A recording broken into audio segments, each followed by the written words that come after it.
Halo, selamat datang di channel Ruang Taktik. Di video kali ini, kita akan analisis big match leg kedua antara dua tim unggulan yang bertemu di babak 8 besar UCL, Man City versus Real Madrid. Sama seperti leg pertama yang berlangsung ketat dan berakhir imbang 3-3 di kandang Madrid, leg kedua ini baik Madrid maupun City masih sama kuat, 1-1 hingga waktu normal dan extra time berakhir. Bermain di Etihad Stadium, Madrid unggul lebih dulu pada menit ke-12 melalui gol Rodrigo Goes. Setelahnya, mereka lebih banyak bermain blok rendah, menahan Man City yang sangat dominan. Dari statistik kuantitatif, terlihat City begitu dominan dari penguasaan bola dan jumlah peluang yang diciptakan. Pun begitu, mereka nggak bisa ungguli Madrid hingga extra time berakhir.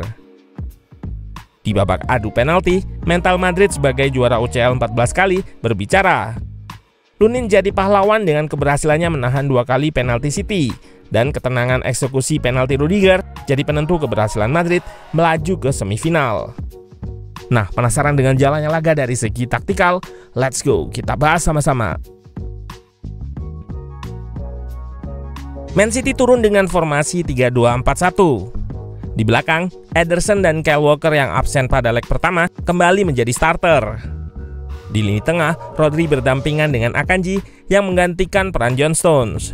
Kevin De Bruyne juga kembali ke starting 11, bermain di posisi nomor 10 bersama Bernardo Silva. Grealish dan Foden diplot sebagai winger, serta Erling Haaland sebagai ujung tombak. Real Madrid yang berstatus sebagai tim tamu masih menggunakan formasi 4-4-2 yang sama seperti leg pertama. Bellingham dan Vini false 9 di depan, Rodrigo di posisi winger kiri. Perubahan yang dilakukan hanya pada lini belakang. Tchouaméni yang absen karena akumulasi kartu digantikan oleh Nacho Fernandez. Seperti biasa, Man City menerapkan build up konstruktif dari belakang dan Madrid meresponnya dengan block press medium. Terlihat di awal, 3 center back dan 2 pivot City di tengah unggul jumlah dari 4 pemain di block press terdepan Madrid. Man City yang unggul jumlah memiliki 1 pemain yang nggak terjaga. Di sini Akanji bebas dan dijadikan outlet untuk memprogresikan bola ke depan. Guna mengatasi kalah jumlah ini, Camavinga akan naik untuk support block press di depan. Di sini gelandang asal Prancis itu naik untuk marking Akanji, menggantikan peran Jude Bellingham yang menekan Rodri. Jika diperhatikan, saat build up, 3 center back City akan narrow atau merapat dan sengaja mengosongkan sisi sayap. Nantinya, area yang kosong di sisi sayap ini akan diisi oleh 2 gelandang serang, Kevin De Bruyne di kanan dan Bernardo Silva di kiri. Namun Madrid mampu merespon akan hal ini sehingga selalu ada 1 pemain yang bersiap untuk marking Kevin De Bruyne atau Bernardo. Nampak di sini bagaimana mekanisme block press Madrid berjalan. Di tengah ada pergantian marking antara Vini dan Bellingham yang gantikan perannya untuk jaga Rodri.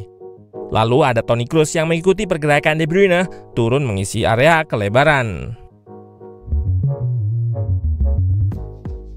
Bangun serangan yang dijalankan Madrid lebih sederhana dibandingkan Man City yang lebih rumit. Meski nggak banyak menguasai bola, ide taktik Ancelotti akan memaksimalkan setiap build up ketika ada kesempatan. Ide utama build up Madrid adalah dengan menggunakan kelebaran maksimal untuk sirkulasi, invite press, dan sebagai outlet progresi. Carvajal di sisi kanan kerap dijadikan sebagai jalur progresi Madrid.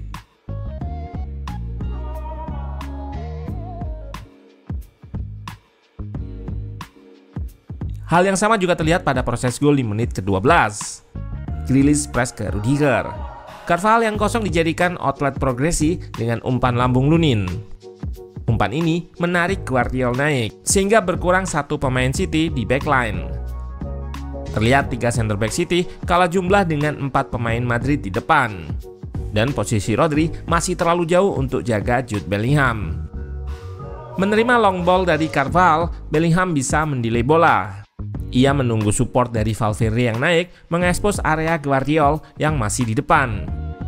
Garis pertahanan City yang tinggi diekspos oleh run in behind Vinicius dan Trupas Valverde.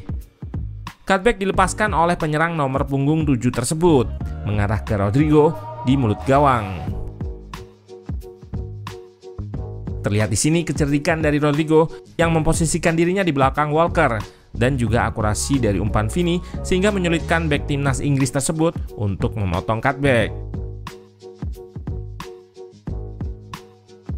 Setelah gol Rodrigo, Madrid lebih banyak bermain dengan blok rendah, menahan serangan City yang berusaha mengejar ketertinggalan.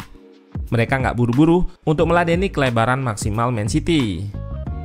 Fokus utama mereka adalah untuk bertahan kompak di tengah dengan struktur berbasis 4-4-2. Secara khusus, Kroos melakukan man marking terhadap De Bruyne yang sering berada di area half space kiri pertahanan Madrid. Mereka baru akan merespon kelebaran City saat bola berada di sayap dengan Valverde yang bisa drop untuk cover area kelebaran. Saat City menyerang di area kelebaran, Madrid akan memastikan agar mereka nggak kalah jumlah. Pun begitu, sisi kiri pertahanan Madrid beberapa kali bisa ditembus oleh City dengan set play segitiga yang dilakukan oleh Akanji, Foden, De Bruyne yang bergerak melingkar untuk dismarking atau lepas dari penjagaan Kroos. Namun, serangan Man City dari sisi sayap ini bisa digagalkan begitu bola dialirkan ke tengah. Yap, tim berjuluk Los Merengues ini memang beberapa kali bertahan dengan blok rendah atau low block, sehingga banyak pemain yang menumpuk di area tengah. Belajar dari laga sebelumnya, meski bertahan dengan blok rendah, pada laga ini Madrid cukup sigap untuk menutup ruang tembak di area luar kotak penalti atau di depan backline. Data menunjukkan bahwa rata-rata tinggi garis pertahanan Madrid adalah 35,4 meter dari gawang sendiri. Dan terlihat di data rata-rata posisi ini, semua pemain Madrid berada di areanya. Dengan Madrid yang banyak menumpuk pemain di tengah, Man City banyak melakukan switch play atau sirkulasi, memindah serangan ke kiri dan ke kanan untuk disorganisasi pertahanan.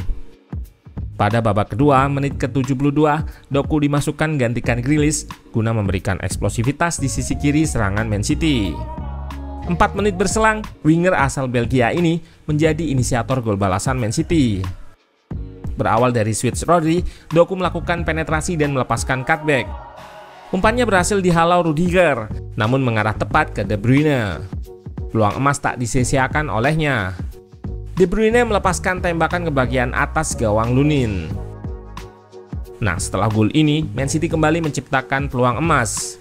Masih melibatkan Doku yang berhasil menarik dua pemain Madrid, disusul dengan underlap Akanji. Sayang, cutback-nya gagal dimaksimalkan oleh De Bruyne. Di babak extra time, Madrid memasukkan Lucas Vazquez menggantikan Vinicius Junior. Masuknya Vazquez ini bertujuan untuk menguatkan sisi kanan pertahanan Madrid yang beberapa kali bocor pada babak kedua. Taktik bertahannya pun berubah dengan 5 pemain yang sejajar di backline. Dengan masuknya Vazquez ini, nampak jelas bahwa game plan Ancelotti adalah memaksa adu penalti. Skor masih sama kuat dengan agregat 4-4 hingga extra time berakhir.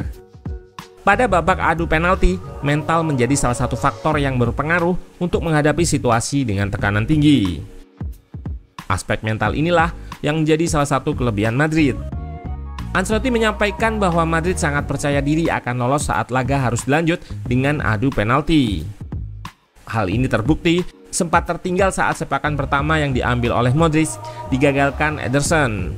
Namun mental Lunin dan eksekutor-eksekutor selanjutnya nggak goyah.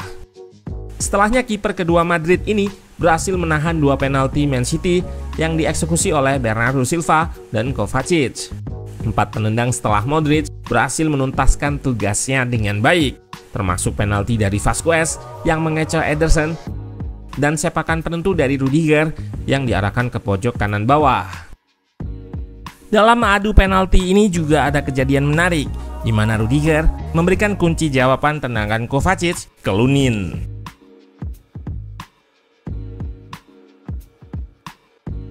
City pun tersingkir meski dominan di banyak aspek.